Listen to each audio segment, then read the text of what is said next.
आपको कम से कम 10 योजनाओं के बारे में पता चल गया होगा। चलिए मैं आपसे एक प्रश्न पूछता हूं, कोई सी 3 योजना बताइए जो मैंने आपको बताई है। कोई भी आंसर दीजिए, एनीवन एल्स? एनी 3 जो गरीबों के लिए, मैंने संपन्न वर्ग के लिए लोनिंग की फैसिलिटी के बारे में आपसे कोई बात नहीं की।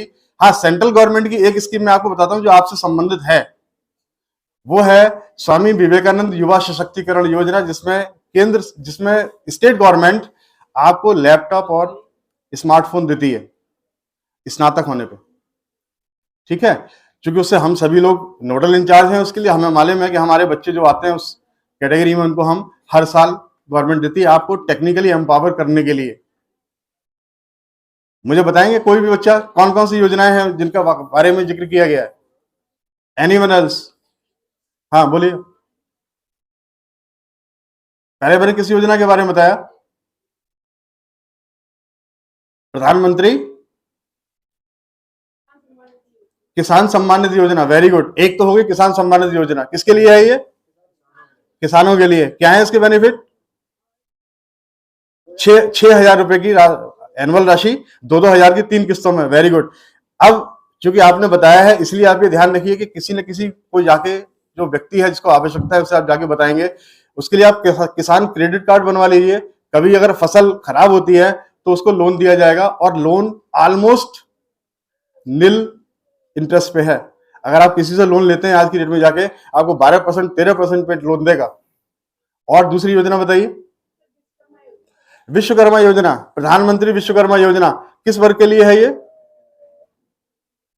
बिल्कुल वंचित वर्ग, वो वर्ग जो गटर की सफाई करता है, वो वर्ग जो भीख मांगता है, वो वर्ग जिसके पास 2 वक्त की रोटी का मोहताज है, लिए है।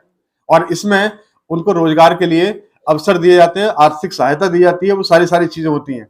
और योजना बताइए, 3 हो गई, चौथी बताइए। आयुष्मान भारत योजना, जिसको यूनाइटेड नेशन ने कहा है कि दुनिया की सबसे बड़ी योजना है ये, दुनिया की सबसे बड़ी, पूरे वर्ल्ड में इसके बराबर कोई योजना नहीं है। आयुष्मान भारत योजना में आप बीपीएल और बिलो बीपीएल दोनों के कार्ड बनवा सकते हैं, लोगों को इंश्योरिटी कर सकते हैं। इससे संबंधित एक ये है जीवन ज्योति और जीवन सुरक्षा। जीवन ज्योति में और जीवन सुरक्षा में आप काम कर सकते हैं। और योजना बताइए, और कोई? प्रधानमंत्री आवास योजना, जिसमें आपको 6.5% का रेट। और कोई?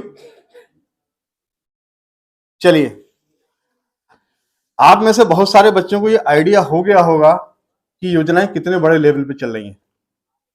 80 करोड़, 50 करोड़, लाखों का इन्वेस्टमेंट, करोड़ों का इन्वेस्टमेंट गवर्नमेंट कर रही है। जानते हैं वजह क्या है? वजह यह है कि 2047 जब हम 100वां स्वतंत्रता दिवस मना रहे होंगे, भारत को विश्व की आर्थिक महाशक्ति बनाना है। विश्व की आर्थिक महाशक्ति। वो व्यक्ति जिसके घर के बर्तन और मकान बिक जाता है इलाज करवाने में और गरीबी की रेखा के नीचे आ जाता है, उसे सहायता इसलिए दी जा रही है कि वो बच्चों को पढ़ाए, खुद अपना जीवन यापन करे और बच्चों को पढ़ा के उनको आगे बढ़ाए, ताकि वो भारत के निर्माण में योगदान अपना दे सके। आपकी जो पीढ़ी है, आगामी 20 साल आपके लिए महत्वपूर्ण है। और 20 साल भी नहीं है, कायदे में देखा जाए तो जिस जनसंख्या मीडियन एज की मैं बात कर रहा हूं, वो बात 28 साल मैंने आपको कहा। 2036 के बाद ये देश भी बूढ़ा होना शुरू हो जाएगा। एवरेज एज हमारी देश में बढ़ेगी, और उस वक्त आपसे यही कहा जाएगा कि समय रहते आपने कोई सुधार नहीं किया। जापान ने उस समय में अपना सुधार किया, उसने टेक्नोलॉजी डेवलपमेंट किया और आज वो सिखा रहा है। आपके पास ये 20 साल हैं, अगर ये 20 साल आपने वीडियो देखते हुए निकाल दीजिए तो भारत कभी भी शिखर पे नहीं पहुंचेगा, क्योंकि जिस अर्थव्यवस्था से आप टकराना चाह रहे हैं वो आपसे 5 गुनी स्ट्रांग है, 5 टाइम्स। उनको भी आइडिया है कि इंडिया इज कमिंग, भारत आ रहा है, उनको पता है। चाइना ने अभी कुछ दिनों पहले 1 चाइल्ड पॉलिसी को खत्म कर दिया, उसको एक से ज्यादा बच्चे अगर होते हैं उनको लीगल स्टेटस दे दिया। क्यों? उनको मालूम है उनका देश भी बूढ़ा होने जा रहा है। चाइना के अंदर एवरेज एज 37 ईयर्स है, अमेरिका के अंदर 37 ईयर्स है, जो भारत में 28 साल है। वो भी जगे हुए हैं, ऐसा नहीं कोई सो रहा है। लेकिन एक आशावादी आंकड़ा यह है कि 2014 से 2013 से 23 तक भारत ने 84% जीडीपी में ग्रोथ हासिल किया है, जो दुनिया के किसी के देश के हिस्से में नहीं। 84%। और अगर यही ग्रोथ रेट बनी रही तो हम अभी 3 साल बाद तो हम तीसरी इकोनॉमी होंगे ही होंगे। हमारा पूरा सिस्टम विश्व की सबसे बड़ी इकोनॉमी होने के लिए बढ़ पाएगा, बढ़ जाएगा। कोई दुनिया की ताकत उसको रोक नहीं सकती, क्योंकि 20 साल आपके पास हैं, 20 ईयर्स मायने रखते हैं ये 20 साल। लेकिन उसके लिए ऐसा नहीं सिर्फ बातें करके होगा, आपको खपना होगा, आपको पूरी तरह से मेहनत करनी होगी, एक पॉजिटिव एनर्जी के साथ आपको काम करना होगा, और वो पॉजिटिव एनर्जी आप खुद अपने अंदर ढूंढेंगे, एक गर्व की भावना से। हमारे यहाँ बहुत सारे स्कूलों में बच्चों में प्रार्थना होती है, हमारे यहाँ बच्चे प्रार्थना करते हैं। वो प्रार्थना जो है वो ये है कि इतनी शक्ति हमें देना दाता, मन का विश्वास कमजोर होना। मन का विश्वास इकोनॉमिक पावर देश को मजबूत बनाएगी, सच है ये। साइंटिफिक डेवलपमेंट बनाएगा, एग्रीकल्चर डेवलपमेंट महान बनाएगा, इकोनॉमिक डेवलपमेंट महान बनाएगा, लेकिन उससे भी ज्यादा महत्वपूर्ण फैक्टर है युवाओं का मन का विश्वास, दृढ़ विश्वास, फर्म डिटर्मिनेशन, जिसके साथ अगर आप उतरेंगे तो चूंकि हमसे 20 साल कोई नहीं छीन सकता, इसलिए वो शिखर आपका होगा। लेकिन अगर आप चूक गए तो ये 20 साल हमें कोई दे भी नहीं सकता। हम फिर वापस वहीं आ जाएंगे जिस स्थिति पे हैं, पीछे रहेंगे, पिछड़े रहेंगे। आपको पूरे मेहनत, पूरे आत्मसम्मान, पूरे आत्मविश्वास, पूरी कॉन्फिडेंस, पूरे उसके साथ देश के निर्माण में लगना है। और मुझे मालूम है कि आप में से सोच रहे होंगे अभी तो क्या करेंगे हम। आप में से बहुत सारे लोगों का अभी एज उतनी नहीं है, 15 से 18 के बीच में है। 2 साल बाद, 3 साल बाद आपका कार्ड बनेगा, वोटर आईडी। जानते हैं चाणक्य ने जो बात कही है तटस्थता की, वो मैं आपको आज इसीलिए बता दे रहा हूं कि ऐसा ना हो कि आप वोटर कार्ड ही ना बनवाएं। वोटिंग आपका पहला दायित्व है। वो व्यक्ति जो भारत में रह के वोटिंग नहीं करता, वो भारत का अपराधी है, क्योंकि तटस्थता एक अपराध है। इसलिए हाथ उठा के मुझे बताइए कितने बच्चे ऐसे हैं जो जब भी उनका वोटिंग होगा, मैं आज के लिए नहीं कह रहा, जब कभी बनेगा वो बहाने नहीं करेंगे, घर पे नहीं बैठेंगे, जाके वोटिंग करेंगे। बताइए, हाथ उठाइए please. Very good, very good. क्योंकि वोटिंग किसी एक पार्टी को लाने का विषय नहीं है, वोटिंग है राष्ट्र के निर्माण का विषय। पूरे देश को एक व्यवस्था में लाने का प्रश्न है ये वोटिंग, जो आपका पहला अधिकार है। दूसरी बात, हमें अपने देश को अपने दिल में बसाना है।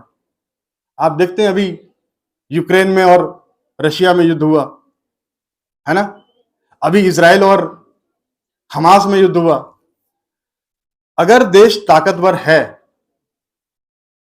तो ठीक है, अगर देश ताकतवर नहीं है तो यूक्रेन बनने में देर नहीं लगती।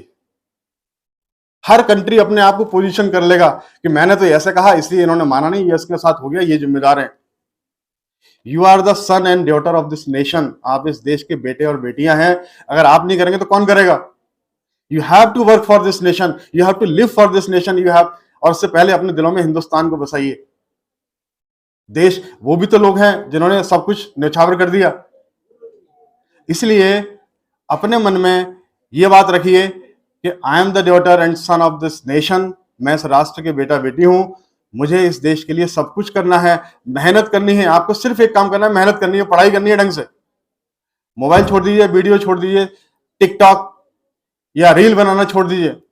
आप देखेंगे आप स्वयं धीरे धीरे देश से जुड़ते जाएंगे। और आज का जो आयोजन है वो हम ये कह पाएंगे, हाँ हमारे ये बच्चे आए और आज का आयोजन सफल रहा। एक दिन आपके ऊपर भी हम सब गर्व करेंगे, क्योंकि उस वक्त जब 2047 में आप 100वां महोत्सव मना रहे होंगे, हो सकता है हम में से लोग ना हो, लेकिन आप होंगे, यू विल बी देयर। और आप राष्ट्र की भागीदारी के एक सशक्त प्रहरी की तरह से आपको आगे बढ़ना है। महाकवि मैथिली शरण गुप्त के इन लाइनों के साथ मैं अपनी बात को विराम देता हूं। भगवान विश्व भर में गूंजे हमारी भारती। यही ईश्वर से प्रार्थना है कि हमारा देश आगे बढ़े, शिखरस्थ हो। मोदी जी के नेतृत्व में हम आगे बढ़ रहे हैं, आगे भी बढ़ेंगे, लेकिन उसमें उस पीढ़ी का जो आज स्कूलों में है, कॉलेजों में है, उसका विशेष योगदान आवश्यक है। क्योंकि आप ही हैं जो पार्टियां बनाएंगे, आप ही हैं वो सत्ताओं को निर्धारित करेंगे, आप ही हैं जो साइंटिस्ट बनेंगे, आप ही हैं जो इंजीनियर की भूमिका में आके देखेंगे, आप ही इंटरप्रेन्योरशिप बनेंगे, इंटरप्रेन्योर्स बनेंगे, आप ही बिजनेस देखेंगे। उस वक्त ये जो 46 करोड़ बच्चे आज स्कूलों में हैं, कॉलेजों में हैं, सत्ता देश उन्हीं के हाथ में होगा। मुझे लगता है कि आप सभी इसके लिए संकल्पित हों, मन में विचार करें ताकि आज का आयोजन सफल हो सके। Thank you very much. Thank you very much.